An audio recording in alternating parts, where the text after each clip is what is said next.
Hey friends and new friends, welcome back. I wanted to talk about zones and frost dates on this video for new gardeners, but also for intermediate gardeners, just a refresher. And also, I don't mention this in every what to plant when video, and I don't want to get people confused. It still comes down to what is the average last frost in your area specifically, not just your zone. So it can differ. Like here, we're between Charlotte and Winston-Salem. It is April 13th. That's the 70th percentile. So there's still a 30% chance we'll get a frost after that. Chattanooga, Tennessee is in the same zone, zone 7B, and their average 70th percentile is actually April 6th, okay? So these videos I'm putting out are specifically for my frost date, and you need to adjust accordingly, and I'll show you later in this video how you can find your frost date if you don't know how to do that. So what's the difference? Zones are, well, first of all, they're generated by the USDA, which was established in 1862, by the way. Abraham Lincoln was president. Tells you how long that's been around. But they set the zones, but it's based on data collected by the NOAA, okay, that monitors temperatures around the country. And so their zones are set on the minimum average low during winter, right? So for 7B, that is 5 to 10 degrees. So zones are used primarily for perennials and how long, or well, if your plant can survive winter through those low temps. For example, you can grow a banana tree in zone 7, but you're going to need to bring it inside in the winter because it won't make it. Okay. It also has indirectly an impact on summer. Some things just can't stand the heat of summer, or they need a lot of heat, like okra. It's difficult to grow the further north you go because okra loves heat. Okay. So zones are about whether your plant can thrive and survive in your area.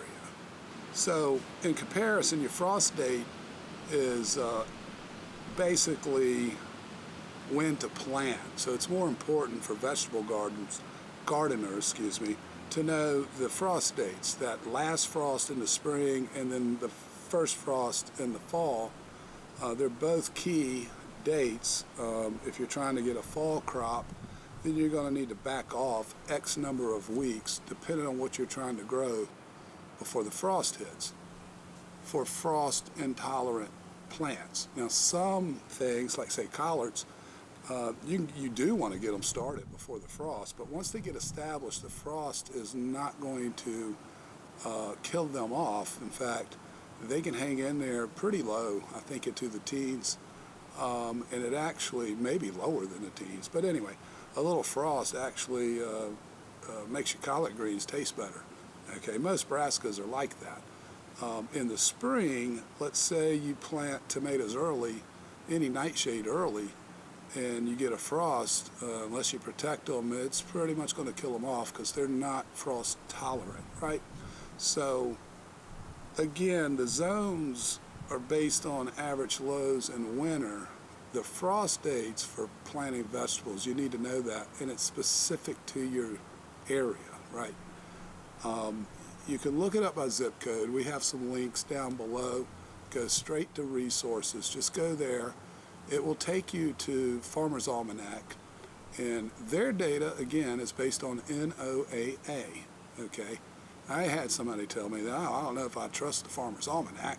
Well, their data comes from the NOAA, and so if you can't trust the NOAA, there is nobody to trust. So just keep in mind that frost date is not 100%. It's 70th percentile for most places you go. Could be 50. You have to watch that too.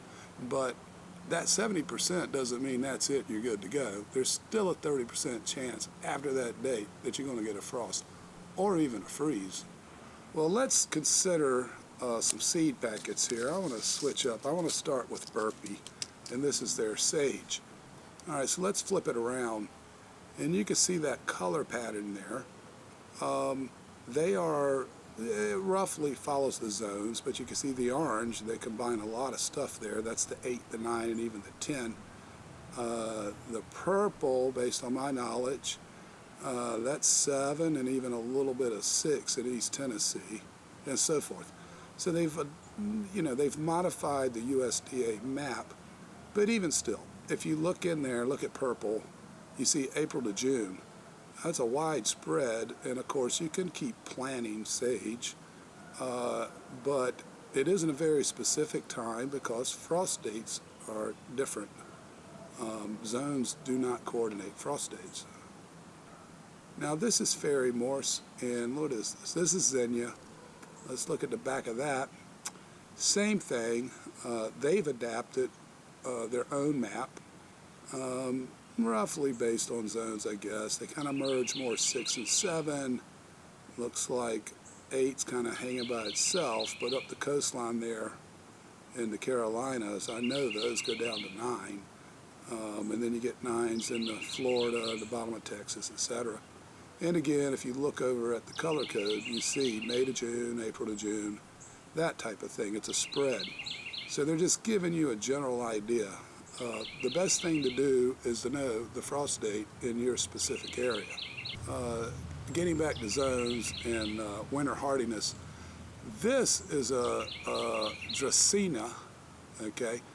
It's a spiked plant, it's a tropical plant, it's an annual in zone 7 unless you take it inside.